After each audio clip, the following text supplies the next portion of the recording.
What's up mga guys? Magandang araw po sa bawat isa. Maraming salamat po sa maging baguhan o datihan man po na nanunood ng aking mga video. Shoutout po sa inyong lahat. Maraming po salamat. God bless.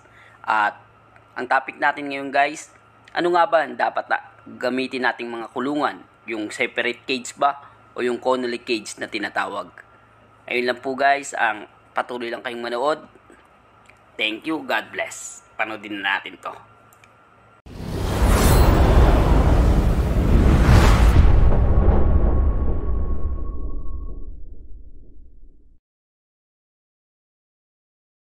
What's up mga guys? Ang topic po natin ngayon guys, kung ano ba yung dapat nating gamitin ng mga cage. Depende po sa inyo yan guys, lalo na po sa mga baguhan.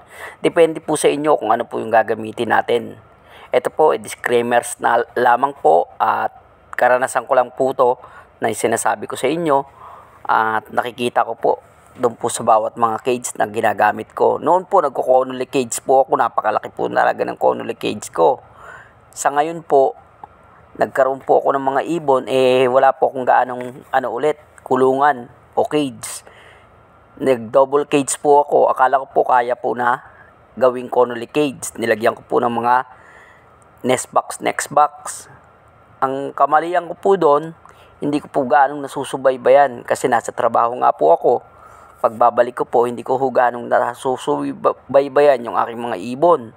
Ang nangyari po, ginulpi po ng aking pong hen na isa, binubugbog niya po at dalawa po yung napatay niya na. Akala ko po kasi daga lang po yung pumatay, yung po pala yung aking po palang hen na tutorial.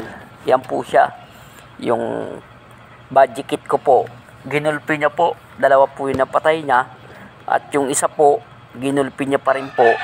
Buti na lang po nakita po ng aking asawa. Kaya ang ginawa ko, sinabi ko po sa asawa ko na ipahiwalay niya na po. Binukod na po. Ginulpi niya po. Ayan po yun. Munti ka na naman po yan. Kaya po binukod ko na po. Ang ginawa ko lang po, dalawa na lang po silang nandoon sa cage nila. Yung mag-asawa na lang po. Yun lang po guys, yung aking pong natutunan. At sinishare ko lang po sa mga baguhan na mga gaalaga ng ibon. Mas okay po sa inyo kung baguhan lang po kayo yung separate cage lang po guys. Ayun lang po, hanggang sa muli, let's go. Salamat po sa lahat. God bless.